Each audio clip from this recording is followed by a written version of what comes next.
بسم اللہ الرحمن الرحیم وقال النبی صلی اللہ علیہ وسلم فی معنی الحدیث من زار قبری بعد وفاتی فکأنما زارنی فی حیاتی او کما قال النبی صلی اللہ علیہ وسلم۔ قابل اعزاز بھائیوں اور دوستو، ہمارا ایک موضوع چل رہا تھا نبی اکرم صلی اللہ علیہ وسلم کے سامنے روضہ رسول صلی اللہ علیہ وسلم کے نیچے کھڑے ہو کر درود پاک پڑھنا۔ اللہ تعالیٰ یہ فرماتے ہیں ان اللہ و ملائکتہ یصلون علی النبی یا ایہا الذین آمنوا صلوا علیہ وسلموا تسلیما۔ اس قرآن پاک کی آیت کا ترجمہ ہے، بے شک بڑی پکی بات ہے کہ اللہ تعالیٰ اور اللہ تعالیٰ کے فرشتے سارے کے سارے نبی اکرم صلی اللہ علیہ وسلم پر درود پڑھتے ہیں، یعنی اللہ تعالیٰ کا درود پڑھنا نبی اکرم صلی اللہ علیہ وسلم پر رحمتیں بھیجنا ہے، اور فرشتوں کا درود پڑھنا آپ صلی اللہ علیہ وسلم کی درجات کی بلندی کی دعا کرنا ہے، اور انسانوں کا اور مسلمانوں کا درود پاک پڑھنا، درود و سلام پڑھنا، سلام جیسے تحیات للہ والصلوات والطیبات السلام علیک ایھا النبی ورحمۃ اللہ وبرکاتہ ہے، اور درود جو جس زبان میں جس کو آسان لگے وہ درود پاک ہے۔ اور آپ صلی اللہ علیہ وسلم کی حدیث کا مفہوم ہے کہ جو مسلمان، جو میرا امتی میرے سامنے کھڑے ہو کر درود شریف پڑھتا ہے، میں اس کے درود پاک کو خود سنتا ہوں اور جواب دیتا ہوں۔ جو سلام کہتا ہے، ہمیں یقین ہے اگر ہم نبی اکرم صلی اللہ علیہ وسلم کے روضہ اطہر کے سامنے کھڑے ہو کر کہیں السلام علیکم یا رسول اللہ، تو یہ یقین جانیں کہ نبی صلی اللہ علیہ وسلم نے جواب میں کہہ دیا وعلیکم السلام ورحمۃ اللہ وبرکاتہ۔ اور جس آدمی کو یہ موقع ملے اور وہ نبی صلی اللہ علیہ وسلم پر سلامتی بھیجے اور جواب میں نبی اکرم صلی اللہ علیہ وسلم کی طرف سے اس کو جواب ملے کہ تم پر سلامتی ہو، تو یقین جانے کہ اس کو سلامتی مل گئی، رحمتیں مل گئی، برکتیں مل گئیں، خوشیاں مل گئیں، امن مل گیا، سلامتی مل گئی۔ کیونکہ ایک وہ چیز ایسی ہے کہ جس کے قبول ہونے میں ذرہ بھر شک نہیں، وہ نبی اکرم صلی اللہ علیہ وسلم پر جہاں کہیں بھی ہوں درود شریف پڑھیں تو یہ مقبول عبادت ہے۔ اور جب کہ جس کو یہ اللہ تعالیٰ نے اعزاز بخشا ہو کہ وہ حضور صلی اللہ علیہ وسلم کے روضہ اطہر کے سامنے جا کر درود پاک پڑھے، تو اب درود پاک کے کچھ پڑھنے سے پہلے کچھ آداب حضرات نے بتائے ہیں کہ سب سے پہلی چیز تو یہ ہے کہ ایک قافلہ تھا عبد القیس کا، تو یہ سارا قافلہ نبی اکرم صلی اللہ علیہ وسلم کی حاضری کے لیے، جبکہ نبی اکرم صلی اللہ علیہ وسلم پر اس وقت مدینہ طیبہ میں موجود تھے، تو یہ قافلہ نبی اکرم صلی اللہ علیہ وسلم کی خدمت اقدس میں زیارت کے لیے حاضر ہوا۔ تو جب یہ لوگ مدینہ میں پہنچے، چونکہ مدینہ کا اپنا ایک شوق ہے، کسی شاعر نے یوں لفظ بولا وَأَبْرَحُ مَا يَكُونُ الشَّوْقُ يَوْمًا وَأَبْرَحُ مَا يَكُونُ الشَّوْقُ يَوْمًا إِذَا دَنَتِ الْخِيَامُ إِلَى الْخِيَامِ، کہ سب سے بڑا ہوا شوق اس دن ہوتا ہے جب عاشقوں کے خیمے معشوق کے خیموں کے قریب ہو جائیں، یعنی سب سے بہترین دن کہ جس دن میں عاشق اور معشوق کا خیمہ، عاشق اور معشوق کا گھر،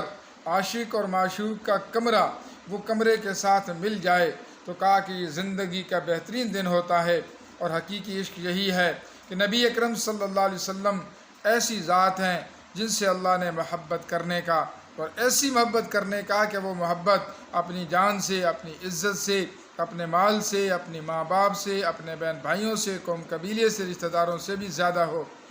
تو اب اسی شوق کو سامنے رکھ کے جب وہ قافلہ پہنچا مدینہ طیبہ میں، تو اب جب مسجد نبی کے اندر داخل ہونے لگے تو اس قافلے والوں کے اپنے ایک جذبات تھے،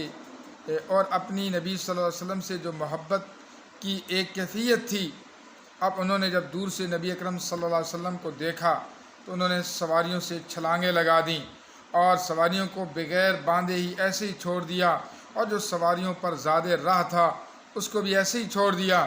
اور سیدھے گئے نبی اکرم صلی اللہ علیہ وسلم کی خدمت میں حاضر ہوئے۔ اور ان کا جو سردار تھا عبد القیس، تو یہ اس قبیلے کا سردار تھا، اس قافلے کا سردار تھا۔ اس نے بڑی طمانینت سے اور بڑی جو ہے وہ یعنی پروقار طریقے سے اپنے ساری سواریوں ساتھی کی سواریوں کو جو ہے وہ لیا، ایک ایک کر کے الگ الگ ان کو باندھا، اور پھر ان کے جو پالان اور زینے کسی ہوئی تھی ان کو اتارا،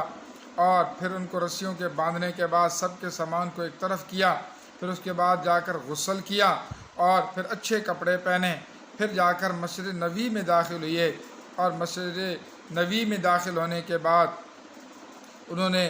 جو نیت ہے مسجد نبوی میں داخل ہونے کی، یا جو عام طور پہ جس مسجد کی بھی ہو اللہ کا گھر ہے، تو اللہم انی اسألک اللہم افتح لی ابواب رحمتک اللہم افتح لی ابواب رحمتک، یہ جو داخل ہونے کی دعا ہے تو یہ پڑھی، تو 2 رکعت تحیۃ المسجد پڑھے، پھر اس کے بعد جا کر دعا مانگی، پھر حضور صلی اللہ علیہ وسلم کی خدمت اقدس میں حاضر ہونے لگے۔ تو نبی صلی اللہ علیہ وسلم نے قافلے والوں سے پوچھا کہ یہ کون ہے؟ تو انہوں نے کہا جی یہ ہمارے سردار عبد القیس ہیں۔ تو آپ صلی اللہ علیہ وسلم نے ان کی یہ جو ایک بڑے پروقار طریقے سے اپنے ساتھیوں کی سواریوں کو باندھنا اور نبی اکرم صلی اللہ علیہ وسلم کی مسجد میں بڑے پروقار طریقے سے داخل ہونا اور غسل کر کے آنا، کپڑے پہن کے آنا، یہ جو نفل پڑے دعائیں مانگی، تو نبی علیہ السلام کی اتنی خوشی ہوئی کہ نبی اکرم صلی اللہ علیہ وسلم نے فرمایا کہ بہت سمجھدار قافلے کا اور اس قبیلے کا بہت سمجھدار ہی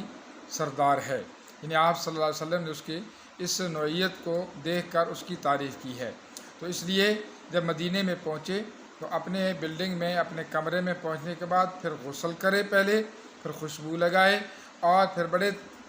پیدل چل کے آئے، اور جب مسجد نبوی میں داخل ہو تو سب سے پہلے سلام کے لیے نہ جائے بلکہ سب سے پہلے مسجد میں جائے۔ ہاں اگر مکروہ وقت نہیں ہے تو پھر 2 رکعت پڑھ کے دعا مانگ کر اپنے لیے، اپنی مغفرت، پوری امت کی مغفرت، پھر اس کے بعد جا کر نبی اکرم صلی اللہ علیہ وسلم کے روضہ اقدس پہ حاضری دے۔ اور پھر یہ بھی آتا ہے کہ خوشبو لگی ہوئی ہو اور نبی اکرم صلی اللہ علیہ وسلم کے احسانات سامنے ہوں، اور پھر اس کے بعد صدقہ کر کے جائے، جو وہاں کے خدام لوگ ہیں، خادم ہیں، ان کو یہ صدقہ دے، یہ بھی تاکہ اپنے جو گناہ ہیں ان سے جو ہے وہ بخشش کے جتنے سامان ہیں ظاہری طور پر وہ پورے کر کے جائے۔ اور صدقہ کرنے کے بعد درود شریف پڑھتے ہوئے روضہ اطہر کے سامنے جب پیش ہو تو آپ صلی اللہ علیہ وسلم کو سب سے پہلے یہ کہے السلام علیک ایھا النبی ورحمۃ اللہ وبرکاتہ، اور یوں سمجھے کہ میرا یہ کلام، میری یہ بات حضور اکرم صلی اللہ علیہ وسلم سن رہے ہیں۔ پھر اس کے بعد کہے الصلاۃ والسلام علیک یا رسول اللہ، اور جن دوستوں نے سلام کا کہا ہو تو یہ سلام ایک امانت ہے، نبی اکرم صلی اللہ علیہ وسلم تک اس آدمی کا نام لے کر سلام کو پہنچانا یہ ایک بہت بڑی امانت ہے، یہ وہاں تک کہنا ضروری ہوگا، اگر نہیں کہے گا تو یہ اس کی امانت میں خیانت ہوگی، اور اس کا تعلق بھی پھر بہت بڑی ہستی کے ساتھ ہے، اس لیے کوئی سلام کوئی معمولی چیز نہیں ہے۔ کہنے والے کہہ دیتے ہیں یہ تو اسی وقت کہہ دے کہ یاد آیا تو کہہ دوں گا، ورنہ اگر اس نے اقرار کر لیا کہ پہنچا دوں گا تو بہترین طریقہ ہے کہ نام لکھ لے، نام لکھنے کے بعد ایک ایک کا نام روضہ رسول اور قبر اطہر کے پاس